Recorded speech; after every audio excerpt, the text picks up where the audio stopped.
After 9/11, 1,000 Middle Eastern-looking Muslim men were swept into U.S. custody, but the media kept quiet about 60 Middle Eastern-looking Israeli men who were also taken into custody and held under great secrecy.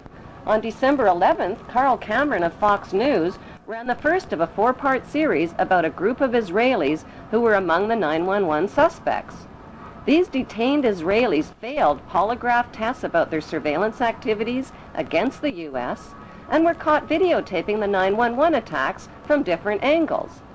Fox News also reported that the evidence linking these Israelis to 9/11 was classified, but a leaked 61-page report from the U.S. government's Drug Enforcement Agency revealed that another 120 Israelis, posing as artists, were also rounded up right after 9/11. Carrying counterfeit visas and green cards, the Israelis admitted that they served in the Israeli army in explosives, electronic, and military intelligence units. Did Middle Eastern-looking Israelis who were detained as suspects after 9/11 steal the identities of the accused Muslims? The leaked DEA report revealed that Israelis with Israeli military backgrounds had posed as artists and lived on Sheridan Street in Hollywood, Florida, just down the street from Mohammed Atta and 3 other accused Muslims. On August 18th, 1 month before the 9/11 attacks, a New York Times article by reporter Sheila K. Dewan described a group of 4 foreign artists who smuggled their way into the World Trade Center just months before 9/11. The artists occupied studio space free of charge on the 91st floor with 14 other artists and claimed to be writing a book called The Bee Thing. They also claimed that they constructed a temporary balcony on the 91st floor as a prank. Somehow, these so-called artist pranksters escaped the attention of the World Trade Center's heavy security companies. George W. Bush's brother, Marvin Bush, just happened to be the director of Securicom, which provided electronic security for the World Trade Center. By some mysterious coincidence, Marvin Bush's company also provided electronic security for 911's United Airlines and 911's Dulles Airport. So what were 18 foreign artists really doing living free of charge in one of the world's most expensive rental spaces? Many top engineering and demolition experts believe that the Twin Towers were rigged with explosives which caused the buildings to implode vertically in a typical controlled demolition. The reason the collapsing buildings looked like a controlled demolition, say experts, is because they were a controlled demolition. Photos and video recordings confirm that explosions occurred at the base of the 2 towers as well as in Building 7 before they fell. On September 24th, firefighter Louis Caccioli told People Weekly point blank, "We think there were bombs set in the building." That claim was echoed by many witnesses and by firefighters who heard the explosions just before Tower 1, Tower 2, and Building 7 collapsed. The steel-supported Twin Towers were built to withstand the impact of a passenger jetliner, yet the official explanation for their collapse is that the burning jet fuel heated the steel support beams and caused them to buckle. Expert independent investigators insist that it's impossible for jet fuel burning in oxygen to melt steel, and that most of the jet fuel burned up outside the buildings in clearly visible fireballs. After the crashes, the white smoke turned black, indicating cooling temperatures, not rising temperatures as reported. Why did a company called Controlled Demolition quickly haul away, melt down, and dispose of 499,850 pieces of structural steel that could have proved the temperature the steel had reached and the use of explosives?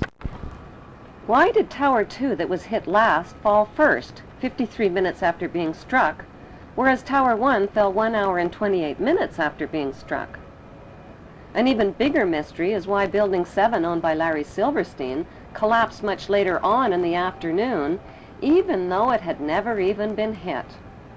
If these 3 World Trade Center buildings were rigged with explosives, when could the explosives have been installed, and who controlled access to the buildings? The 30-year-old World Trade Center has always been publicly owned and managed by the New York, New Jersey Port Authority.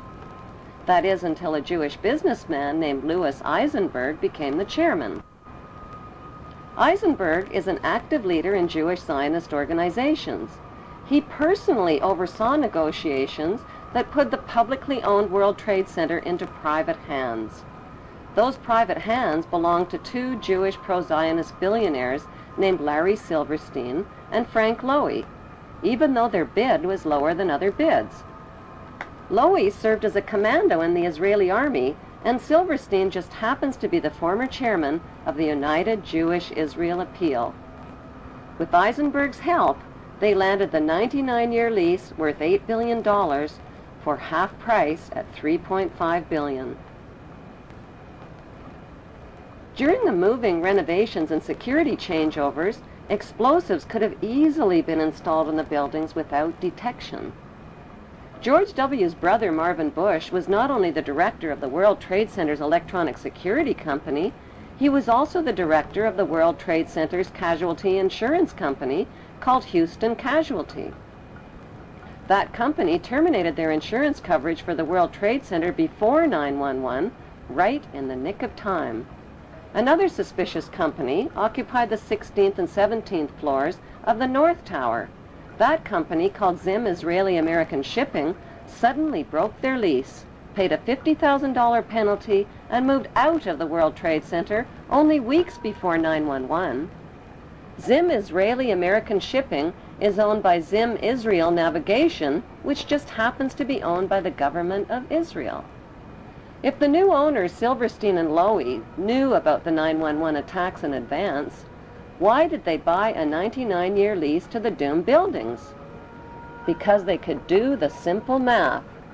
Silverstein bought the $3.5 billion World Trade Center with only a $15 million down payment, which amounts to 0.01% of the total.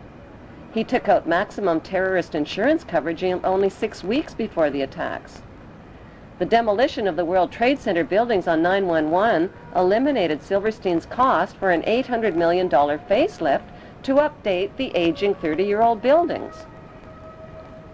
As soon as the spanking new World Trade Center is finally built and expanded to over 11 million square feet of rental space, Silverstein stands to pocket billions of dollars per month. In the meantime, U.S. taxpayers are covering Silverstein's so-called losses. Then there's the big payouts from insurance policies with mega-terrorism insurance, which Silverstein took out just weeks before 9/11. Silverstein is demanding a 200% payout by claiming payouts for 2 separate 9/11 attacks instead of one. Silverstein's insurance companies, called Swiss Re and Munich Re, are the same companies under investigation for advanced knowledge of 9/11 and for profiting from 9/11 on the stock market. If Silverstein's insurance companies knew in advance about the attacks, why would they insure doomed buildings?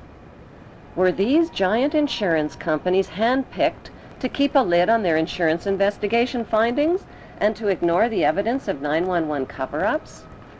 Silverstein has since bought out Frank Lowy, paid off investors and loan groups, put limits on victim compensation claims, and turned the publicly owned World Trade Center into the smelliest private real estate deal in American history. George W. Bush threw up permanent roadblocks to stop an independent investigation of the 9/11 events.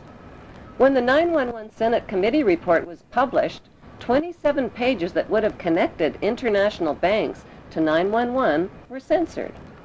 On October 30th, 2003, a CBC television documentary investigated the 10-year friendship between the Bush family, the bin Laden family of Saudi Arabia, and the Saudi royal family. That friendship includes illegal presidential campaign contributions and partnerships in oil and weapons companies like the Carlyle Group. Since 9/11, 2,500 relatives of victims filed trillion-dollar lawsuits against 7 international banks, against the Saudi friends of the Bush family, and against the U.S. government for suppression of information. On 9/11, all U.S. flights were canceled, and desperate relatives of 9/11 victims were grounded. 48 hours later, September 13th, an update. Private flights were still prohibited.